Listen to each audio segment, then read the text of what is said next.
आज शाम के वचन के मनन के लिए हम लोग निकालेंगे प्रकाशित वाक्य उसका 3रा अध्याय, रेवलेशन चैप्टर 3। प्रकाशित वाक्य उसका 3रा अध्याय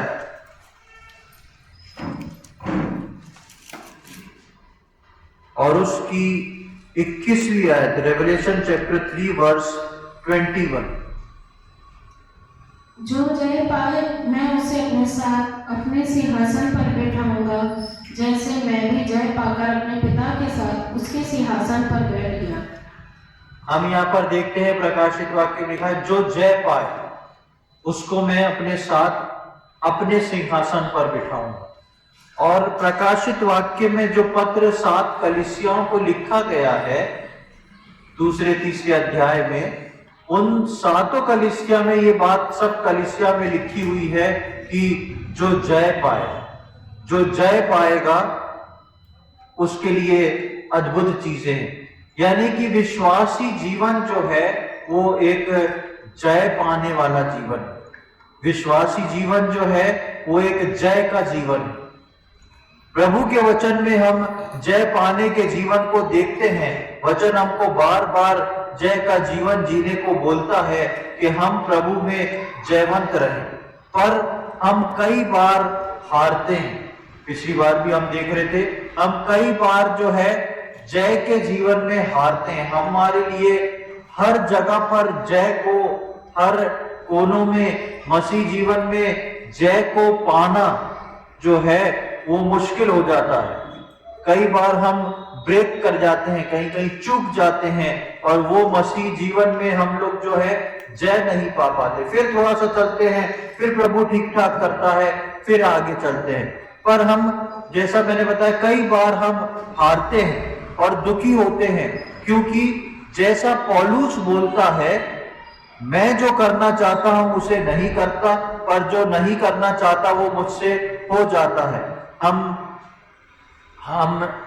पर हमने देखा था कि वो भी हमारे साथ दुखी होता है।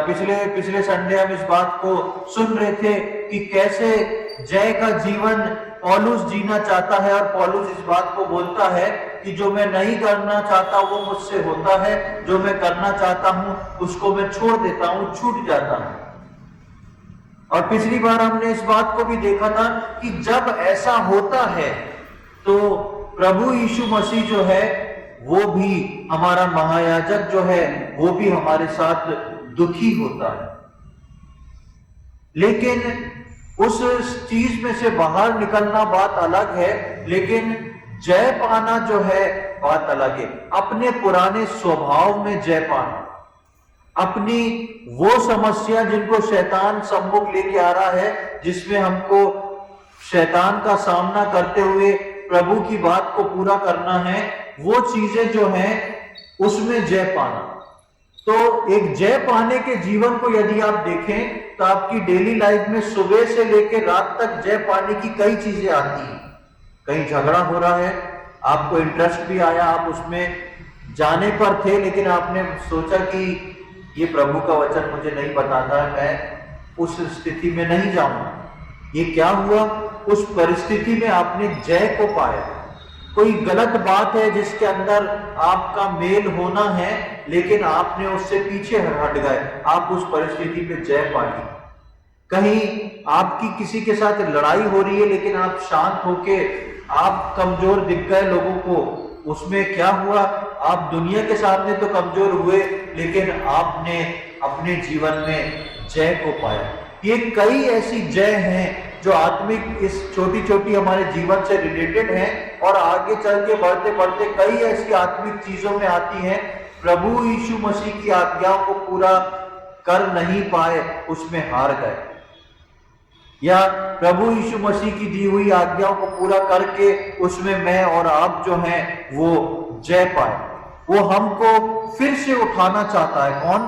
प्रभु यीशु मसीह। वो हमको फिर से उठाकर जय भी दिलाता है, क्योंकि वो हमारा प्रभु है और हमारे लिए काम करने वाला प्रभु है, जो हमारी अपेक्षाओं से बढ़ के काम करता है। जय पाना प्रभु यीशु मसीह ने एक शर्त को दिया है कलीसिया के विश्वासियों, लेकिन प्रभु यीशु मसीह जो है वो मुझको और आपको पार कराने वाला भी है। ये हम अपने आप को कभी भी अकेला ना सोचे कि मैं जय नहीं पा पाता इन परिस्थितियों में, मैं इन परिस्थितियों से बाहर नहीं निकल पाता, ये मुझसे होता नहीं। और परमेश्वर बोलता है जय पाओ, तो फिर मेरा जीवन जो है बहुत समस्या से घिर गया है, क्योंकि जो प्रभु को चाहिए वो मैं कर नहीं पा रहा हूं, और प्रभु बिना उसके कैसे मुझे ले सकता है। प्रभु बार बार हर कलीसिया के विश्वासी को बोलता है जो जय पाए, जो जय पाए। तो मेरे और आपके जीवन में प्रियो, ये जय पाना बहुत जरूरी है, लेकिन प्रभु मुझको और आपको इस बात को याद दिला रहा है कि जय देने वाला जो है, जय लेने वाला भी प्रभु है, और मुझको और आपको जय दिलाने वाला भी प्रभु है। जय लेने वाला भी प्रभु है और जय दिलाने वाला भी प्रभु है। सबसे पहले जय का काम प्रभु यीशु मसीह ने उस कलवरी क्रूस पे हर विश्वासी के लिए किया, और वहां पे मेरे और आपके लिए वो जय का काम जो है वो पूरा हो चुका है। यहां तक कि मृत्यु जो आखिरी दुश्मन थी, उस तक पे प्रभु यीशु मसीह ने जय पा ली है। हमारे सोच विचार, हमारे इमोशंस, हमारे रिलेशनशिप, उन सब को प्रभु यीशु मसीह ने सहा है, और कलवरी क्रूस पे उन सब पर जय पाई है। इसलिए वो कलवरी क्रूस पे बोलता है पूरा हुआ। और मैं और आप जितना सोचते हैं उससे अधिक प्रभु हमारे लिए काम करने वाला परमेश्वर है। वो मुझको और आपको जय दिलाने वाला परमेश्वर है। वो मुझको और आपको हमारे स्वभाव पे, हमारी आदतों पे, हमारी दुर्बलताओं पे नहीं छोड़ता, लेकिन जब वो देखता है ये विश्वासी जय नहीं पा रहा है, परमेश्वर सहायता करके उसको जय दिलाता है। एक आयत को देखेंगे, इफिसियों की पत्री उसका 3 अध्याय और उसकी 20वीं आयत। Efficiency chapter 3 verse 20। इफिसियों की पत्री उसका 3 अध्याय और उसकी 20वीं आयत। उसके केवल पहले भाग को पढ़ेंगे। अब जो ऐसा सामर्थी है कि हमारी विनती और समझ से कहीं अधिक काम कर सकता है। अब जो ऐसा सामर्थी है, हम कई बार प्रभु यीशु मसीह को असामर्थी समझ लेते हैं। रोज का रिलेशन हो जाता है ना, रोज प्रार्थना कर रहे हैं, रोज बाइबल पढ़ रहे हैं, प्रभु यीशु मसीह हमारे लिए नॉर्मल एक व्यक्ति बन के रह जाता है। यहाँ लिखा है अब जो ऐसा सामर्थी है। कैसा सामर्थी? उसके सामर्थ की तुलना मनुष्य नहीं कर सकता। वो ऐसा सामर्थी था जिसने अब क्रूस पे अपनी जान को मेरे और आपके लिए दिया। इसलिए लिखा है अब जो ऐसा सामर्थी है और हमारी विनती और समझ से कहीं अधिक काम कर सकता है। हम विनती करते हैं प्रभु हमारी सहायता कर, प्रभु हम जय नहीं पा रहे हैं। हमारी विनती और हमारी समझ, हम जो सोच रहे हैं इसमें मैं कैसे जय पा पाऊंगा, इससे मैं कैसे बाहर निकलूंगा, कैसे प्रभु की उस शर्त को पूरा करूंगा जो जय पाए। हमें जय दिलाने वाला प्रभु यीशु मसीह है। हमसे जय की डिमांड करने वाला भी यीशु मसीह है, और हमको उसमें जय दिलाने वाला भी प्रभु यीशु मसीह है। कितनी सुंदर बात है विश्वासियों के लिए। हम कभी भी अकेले नहीं है। परमेश्वर कभी भी आपको अकेले आपकी परिस्थितियों में नहीं छोड़ता। अगर कोई परिस्थिति आती है, हम डगमगा रहे हैं, हम गिर रहे हैं, हम कमजोर हो रहे हैं। पिछली बार हमने देखा कि पवित्र आत्मा हमारे लिए आहे भर भर के प्रार्थना करती है। हमने देखा हमारा एक ऐसा महायाजक है जो हमारी दुर्बलताओं में हमारे साथ दुखी होता है, निर्बलताओं में दुखी होता है। इसलिए ये जय की डिमांड भी यीशु मसीह करता है, और जय जो है वो मुझको और आपको जय भी यीशु मसीह दिलाता है, क्योंकि यीशु मसीह जो है मेरे और आपके मनों को जानता है। हम कई बार सोचते हैं, कई बार हम ऐसा करते हैं, ये चीज मेरे सामने आई, मैं इसके लिए प्रार्थना करूंगा।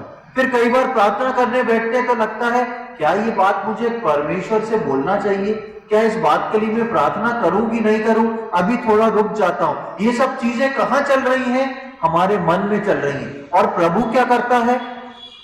परमेश्वर का वचन बोलता है प्रभु हमारे मनों को जानता है, इनके मन किस तरीके से। एक आयत को और पढ़ेंगे, पहला यूहन्ना उसका 3 अध्याय उसकी 20वीं आयत। पहला यूहन्ना 3 अध्याय 20वीं आयत। 1 जॉन चैप्टर 3 वर्स 20।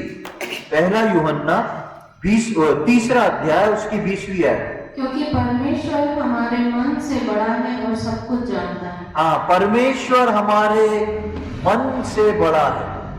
अभी हमने देखा कि परमेश्वर प्रभु जो है वो हमारी विनती और समझ से अधिक काम कर सकता है। क्यों अधिक काम कर सकता है? क्योंकि परमेश्वर जो है ना हमारे छोटे से मन से बहुत बड़ा है। परमेश्वर जो है हमारे छोटे से मन से बहुत बड़ा है। वो मेरे और आपके मन में चलने वाली हर एक बड़ी से छोटी बातों को जानता है। इनके मन में क्या विचार चल रहा है, इनके मन को क्या बात विचलित कर रही है, इनके मन के सामने क्या समस्या है, इनके मन के सामने क्या ऐसी आदत आ चुकी है जो इनसे छूट नहीं रही, इनके जीवन में क्या ऐसी बात है जो इनको जय नहीं दिला पा रही। प्रभु एक तरफ बोलता है जय पाना जरूरी है और प्रभु बोलता है वो जय भी तुम्हें मैं दिलाऊंगा। ऐसा अद्भुत परमेश्वर है क्योंकि वो मेरे और आपके मनों से बड़ा है और सब कुछ जानता है, हर बात जानता है और मेरी और आपकी अपेक्षाओं के ऊपर खरा उतरने वाला परमेश्वर है। मेरी और आपकी विनतियों से, मेरी और आपकी समझ से कहीं अधिक काम कर सकता है। जितना हम सोचते भी नहीं उससे अधिक परमेश्वर मेरे और आपके लिए काम कर सकता है और निश्चय जाने कि वो आपके लिए आज भी काम कर रहा है। इसीलिए हम इतने चैन और आराम से, हमको लगता है कई समस्या आती है, हमको लगता है कि परमेश्वर शायद हमारी प्रार्थना नहीं सुन रहा, परमेश्वर इस चीज का मुझे जवाब नहीं दे रहा, हमारे साथ नहीं है, सहायता नहीं कर रहा। लेकिन निश्चय जाने परमेश्वर आपके साथ है, इसलिए आप जीवितों की जमीन में पाए जाते हैं। परमेश्वर आप पे अनुग्रह और दया कर रहा है इसलिए आप बचे हैं। नहीं तो परमेश्वर अपने हाथ को हटा ले तो एक विश्वासी के ऊपर कई समस्याएं टूट पड़े, वो जी ना पाए और आगे बढ़ ना पाए और जय का जीवन ना जीने पाए। लेकिन प्रभु यीशु मसीह ने मेरे और आपके लिए जहां एक और जय पाना लिखा है, वहां पर दूसरी ओर प्रभु जो है मेरे और आपके जीवन में जय भी दिलाता है। इजरायलियों के समय एक घटना को हम देखते हैं पुराने नियम में, मेरे साथ निकालें निर्गमन की किताब उसका 14वां अध्याय और उसकी 10वीं आयत। Exodus chapter 14 verse 10। निर्गमन की किताब उसका 14वां अध्याय और उसकी 10वीं आयत। वहां पे देखेंगे क्या लिखा है। और वे मूसा से कहने लगे क्या मिस्र नहीं 14 का 10, निर्गमन 14:10। जब फिरौन निकट आया तब इस्राएलियों ने आंखें उठाकर क्या देखा कि मिस्री हमारा पीछा किए चले आ रहे हैं और इस्राएली अत्यंत डर गए और चिल्लाकर यहोवा की दुहाई दी। बस यहाँ पर हम देखते हैं, आपको याद होगा, मैं सारे वर्सेस नहीं पढ़ा रहा हूं। परमेश्वर ने मूसा को बोला था कि तुम इजरायलियों को लेके बाहर निकल जाओ। ये आज्ञा किसकी थी? परमेश्वर की। परमेश्वर ने ये कमांड किया था मूसा को कि अब इस रात में तुम बच्चे का पर्व मनाना और उस रात में तैयार रहना, अपनी कमर बांध लेना। और जैसे ही फिरौन बोलता है ये लोग वहां से कूच कर जाते हैं, निकल जाते हैं। ये किसका बोलना था? किसने फैसला लिया था? परमेश्वर ने लिया। ये परमेश्वर ने कहा था तुमको निकलना है। उसी प्रकार नए नियम में प्रभु यीशु मसीह ने बोला है तुमको जय पाना है। अब यहाँ पर आगे हम क्या देखते हैं, वो लोग निकल के थोड़ा और आगे आते हैं तो देखते हैं कि फिरौन की सेना उनका पीछा कर रही है।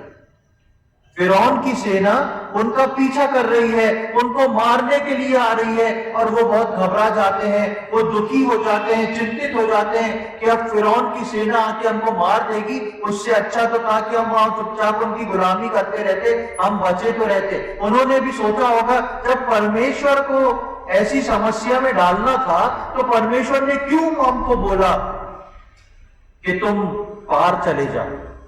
क्यों परमेश्वर ने बोला मिस्र को छोड़ के कनान को जाओ, खूबसूरत देश है, खाने पीने के लिए अच्छी चीजें हैं, तुम वहां निकल के जाओ? यही समस्या आज विश्वासियों के साथ आती है कि प्रभु ने एक तरफ बोला है तुमको जय पाना है और दूसरी तरफ जब जय पाने का जीवन हम बिताते हैं तो कई सारी समस्याएं, हमारा पुराना मनुष्यत्व, हमारा भीतरी मनुष्यत्व, हमारी आदतें, हमारा पहले का किया हुआ कुछ गलत काम हमारे आड़े आता है जो हमको जय नहीं पाने देता। लेकिन आगे यहाँ पर क्या होता है, उनके मन दुखी हो गए, वो घबरा गए, पर प्रभु ने उनको नहीं छोड़ा। और हम उसकी 13 से 16वीं आयत को पढ़े, 13वीं आयत से 16वीं आयत तक, 14वें अध्याय का 13 से 16। मूसा ने लोगों से कहा, डरो मत, खड़े खड़े मैं उद्धार का काम देखो जो यहोवा आज तुम्हारे लिए करेगा, क्योंकि जिन मिस्रियों को तुम आज देखते हो उनको फिर कभी न देखोगे। यहोवा आप ही तुम्हारे लिए लड़ेगा, इसलिए तुम चुपचाप रहो। तब यहोवा ने मूसा से कहा, तू क्यों मेरी दुआएं ले रहा है? इस्राएलियों को आज्ञा दे कि यहाँ से कूच करें, और तू अपनी लाठी उठाकर अपना हाथ समुद्र के ऊपर बढ़ा और वह दो भाग हो जाएगा। तब इस्राएली समुद्र के बीच ऊपर स्थल पर चले जाएंगे। यहाँ पर हम देखते हैं कि मूसा एक बात वहां से लोगों को बोलता है कि तुम भयभीत ना हो, डरो मत, खड़े खड़े वो उद्धार का काम देखो जो यहोवा आज तुम्हारे लिए करता है। ऐसी परिस्थिति जहां पर हम जय पाने में फेल हो जा रहे हैं, जहां हम ओवरकमर्स नहीं बन पा रहे हैं, उस स्थिति में मुझको और आपको हार नहीं मानना है, अपने हथियार नहीं डालना है, लेकिन क्या करना है? प्रार्थना के साथ उस स्थान पे खड़े रहना है। वेटिंग अपॉन द लॉर्ड, परमेश्वर के लिए खड़े रहना। उसके बाद परमेश्वर मूसा से क्या बोलता है? तू मेरी दोहाई क्यों दे रहा है? अपनी लाठी उठा और आगे जा, और लाठी को आगे करके तू समुद्र को दो भाग कर लेगा, और उसमें सूखी जमीन में से इजरायली जो है वो निकल जाएंगे। लाठी जो है वो प्रभु यीशु मसीह के क्रूस को बताती है। लाठी जो है वो क्रूस को बताती है, और मूसा पर लाठी थी, और हमारे पास क्या है? हमारे पास वो क्रूस घातित यीशु मसीह है। मूसा के पास वो यीशु मसीह का एक चिन्ह था, एक लाठी थी, लकड़ी थी, और वो लाठी जो है वो यीशु मसीह के कलवरी क्रूस को बताती है। और मेरे और आपके पास क्या है? मेरे और आपके पास यीशु मसीह है। और परमेश्वर बोलता है मूसा को, उस लाठी को आगे बढ़ा। ऐसी परिस्थिति में मुझको और आपको किसको आगे बढ़ाना है? किसको आगे बढ़ाना है? यीशु मसीह को आगे बढ़ाना है, क्योंकि यीशु मसीह हमारी लाठी है। आप जय नहीं पा रहे हैं, कोई बात नहीं, आप प्रभु यीशु मसीह को बोले, प्रभु कलवरी क्रूस पे आपने मेरे लिए जय पा चुके हैं। इस बात से मैं जय नहीं पा रहा हूं, लेकिन आप कलवरी क्रूस पे आपने मेरे लिए इस बात पे जय पाई है, इसलिए मैं आपको आगे बढ़ाता हूं। मूसा ने लाठी को आगे बढ़ाया, आप अपने प्रभु को आगे बढ़ाएं। और हम देखते हैं कि वहां पर लाठी रखते ही समुद्र जो है वो दो भाग में खुल गया। हम मसीह को आगे बढ़ाएं, उसको लेके खड़े होना, मुझको और आपको उसको लेके खड़े होना है, क्योंकि वो हमारे मनों को जानता है और हमारे लिए काम करता है। हमारी समझ से बहुत अधिक, हमारे सोचने और विनती करने से बहुत अधिक काम कर सकता है। अभी हमने इफिसियों में पढ़ा, हमारे सोचने समझने से अधिक काम कर सकता है। जितना हम सोचते भी नहीं, उससे अधिक प्रभु हमारे लिए काम कर सकता है, क्योंकि वो हमारे मनों से बहुत बड़ा है और सब कुछ जानता है। इसलिए यदि जय की शर्त उसने रखी है, तो जय भी आपको वो ही दिलाएगा। परमेश्वर ने इजरायलियों के सम्मुख बोला था कि मैं यहां से छुटकारा दूंगा और तुमको यहां से निकलना है। जब परमेश्वर ने निकलने की शर्त रखी थी, तो निकालने वाला कौन था? परमेश्वर ही था। पर प्रभु यीशु मसीह ने कलीसिया के विश्वासियों को जय पाने के लिए लिखा है, लेकिन ये जय दिलाने वाला कौन है? ये जय दिलाने वाला भी प्रभु यीशु मसीह है। और जब हम इसके 21 और 22वीं में आयत को पढ़ते हैं, 14 का 21 और 22 देखें। तब मूसा ने अपना हाथ समुद्र के ऊपर बढ़ाया, और यहोवा ने रात भर प्रचंड पुरवाई चलाई, और समुद्र को दो भाग करके जल ऐसा हटा दिया जिससे उसकी बीच सूखी भूमि हो गई। तब इस्राएली समुद्र के बीच स्थल पर होकर चले, और जल उनकी दाहिनी ओर और बाईं ओर दीवार का काम देता था। हम यहाँ पर देखते हैं, जब मूसा ने रात भर अपने हाथ को समुद्र की ओर बढ़ाया। मूसा के हाथ में क्या था? मूसा के हाथ में लाठी थी। उसी स्थान पर खड़े होके वो अपने हाथ को आगे बढ़ाता है, मुझको और आपको उसी स्थान पे जहां मैं और आप जय नहीं पा रहे हैं, मुझको और आपको अपने प्रभु यीशु मसीह को आगे बढ़ाना है। प्रभु मुझसे नहीं होता, आप इस बात को पूरा करें, और प्रभु मेरे और आपके लिए उस बात को पूरा करेगा। और यहाँ पर हम देखते हैं जब मूसा ने लाठी को आगे बढ़ाया, हाथ उठाया, तो हम देखते हैं कि क्या होता है, समुद्र दो भाग में हो जाता है। मूसा ने लाठी आगे बढ़ाई, मुझको और आपको प्रभु यीशु मसीह को आगे बढ़ाना है। मार्ग इजरायलियों के लिए खुला, जय हमारे लिए भी पूरी होगी प्रभु यीशु मसीह में। और उसके बाद हम जब निर्गमन के 15वें अध्याय में आते हैं तो हम वहां पर देखते हैं कि वो सब मिलके धन्यवाद चढ़ा रहे हैं। धन्यवाद का एक गीत सारे इजरायली मरियम और मूसा मिलके गाते हैं। ये क्या था, ये वो जय थी जो उन लोग ने पाई थी। प्रियो, मेरे और आपके जीवन में भी परमेश्वर मुझको और आपको एक जय के जीवन दिलाना चाहता है। वो उसने एक तरफ जरूर बोला है कि जो जय पाए उसको मैं अपने साथ अपने सिंहासन पर बिठाऊंगा, लेकिन याद रखें वो जय पाने के लिए परमेश्वर ने मुझको और आपको अकेला नहीं छोड़ा। आप परेशान ना होए, आप दुखी ना होए कि कोशिश में बहुत करता हूं पर जय नहीं पाता। इस बार अपनी लाठी को लेके कोशिश करें, यानी कि उस क्रूस घासित मसीह को लेके आप प्रार्थना करें और उस जय को पाएं, क्योंकि प्रभु यीशु मसीह ने उस कलवरी क्रूस पे वो मेरे और आपके लिए पहले ही जय को पा चुका है। एक आयत को देखेंगे, 2 कुरिन्थियों उसका 2 अध्याय और उसकी 14वीं आयत। 2 कुरिन्थियंस 2 कुरिन्थियों उसका 2 अध्याय और उसकी 14वीं आयत। परंतु परमेश्वर का धन्यवाद हो जो मसीह में सदा हमको जय के उत्सव में लिए फिरता है और अपने ज्ञान की सुगंध हमारे द्वारा हर जगह फैलाता है। हाँ, परंतु परमेश्वर का धन्यवाद हो जो मसीह में सदा, इसको मैं दूसरे शब्दों में बोलूं आपको समझाने को, तो जो लाठी में सदा हमको जय के उत्सव में लिए चलता है। लाठी किसकी थी? वो क्रूस को बताती, वो मूसा के पास थी। इसलिए यहां लिखा है परंतु परमेश्वर का धन्यवाद हो जो मसीह में सदा हमको जय के उत्सव में लिए चलता है। मुझको और आपको उस जय का उत्सव, एक जय नहीं है वहां पर, और कईयों जय हैं। जय के जीवन की जय जो प्रभु यीशु मसीह ने मेरे और आपके लिए कहा है, वो जय के जीवन की जय, उस जय के जीवन की जय में मुझको और आपको वो लिए चलता है।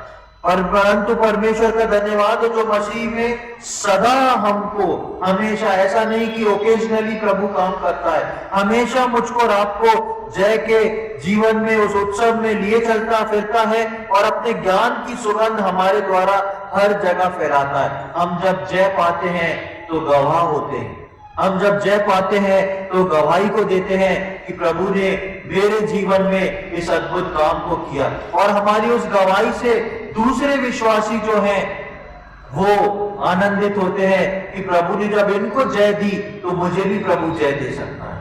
प्रियो, जय मेरे और आपके जीवन में बहुत आवश्यक है, लेकिन इस बात को याद रखें कि जय का जीवन जो है वो अपने एफर्ट से लेने की कोशिश ना करें। जय प्रभु ने रखी जरूर है, लेकिन उस जय के पीछे भी प्रभु मुझको और आपको जय दिलाता है। वो हमें जय के उत्सव में ले जाता है। प्रकाशित वाक्य के आधार पर हम को जय पाना जरूरी है, पर हमको हमारे जीवन में एक जय का जीवन जीने में वही सहायता करता है। एक तरफ वो बोलता जरूर है, लेकिन निश्चय जाने जय दिलाने वाला भी वो है, जय मांगने वाला भी वो है और जय दिलाने वाला भी वो है। हम सोच के देखें, क्या आज आप हारे हुए विश्वासी हैं? क्या आज आपको अपने जीवन में किसी क्षेत्र में हारा हुआ महसूस करते हैं, जयवंत नहीं हो पा रहे हैं? निराश और दुखी ना हो, क्यों ना हो, वो आपके साथ है। वो आपको आत्मिक और सांसारिक जीवन को जयवंत करवाएगा, वो आपको जय भी दिलाएगा, चाहे वो आपका सांसारिक जीवन क्यों ना हो, चाहे वो आपका आत्मिक जीवन क्यों ना हो। जय प्रभु यीशु मसीह ने आपके लिए रखी है। प्रभु ने आपसे जय मांगी है और प्रभु ने आपके लिए जय रखी है, और उस जय को दिलाने का काम भी प्रभु करता है। इसलिए हम पढ़ते हैं कि उसने मुझको और आपको स्वर्गीय स्थानों में उठाया बिठाया, क्योंकि सब कुछ उसने मेरे और आपके लिए उस कलवरी क्रूस पे पूरा किया है।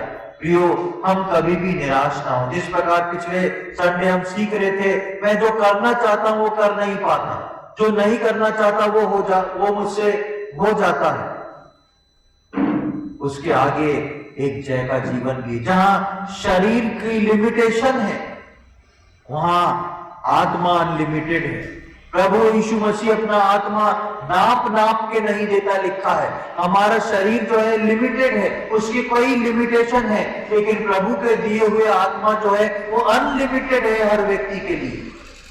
इसलिए मैं और आपने अब तक यदि निराशा में जीवन व्यतीत किया है, मैं और आप यदि दुखी हैं कि कुछ करना चाहते हैं लेकिन उसको कर नहीं पाते, तो याद रखें, आज परमेश्वर आपको इस बात को बोल रहा है, वो आपके साथ खड़ा है। वो आपकी निराशाओं में आपके साथ खड़ा है, वो आपके दुख में आपके साथ खड़ा है, वो आपको पीछे हटने नहीं देगा। उसने आपसे जय का जीवन मांगा है कि जो जय पाए।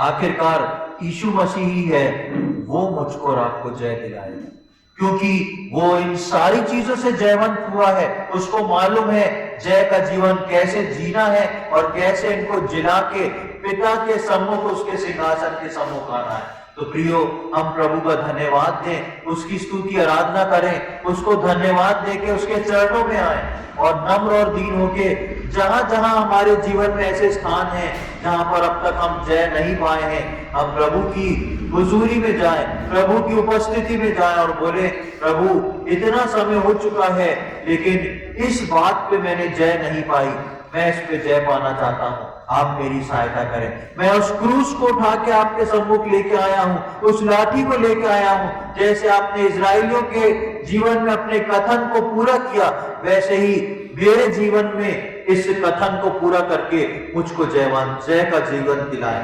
प्रभु इस जय के जीवन में, जयवंत होने में हम में से प्रत्येक की सहायता करें। प्रभु के नाम की महिमा। आइए हम प्रार्थना करें। प्रभु जी, हम धन्यवाद देते हैं सुंदर समय के लिए। एक और बार हमारे जीवनों में आपने ये अवसर प्रदान किया प्रभु कि हम आके आपके वचनों से बैठ के कुछ बातों को सीख सके। हम धन्यवाद देते हैं प्रभु, प्रकाशित वाक्य में आपने जय पाने को बोला है, लेकिन आज का वचन सुन के हम धन्यवाद देते हैं प्रभु जी कि वो जय भी आप ही हमको दिलाएंगे। हमारे अंदर कोई खूबी लायकता नहीं है प्रभु जी कि हम एक परफेक्शन को लेके ये जय के जीवन को जी सके। इसलिए प्रभु जी आज हम सब बहुत नम्र और दीन होके आपके सम्मुख आए। हम यहाँ पर बैठे हुए एक एक विश्वासी के लिए प्रार्थना करते हैं।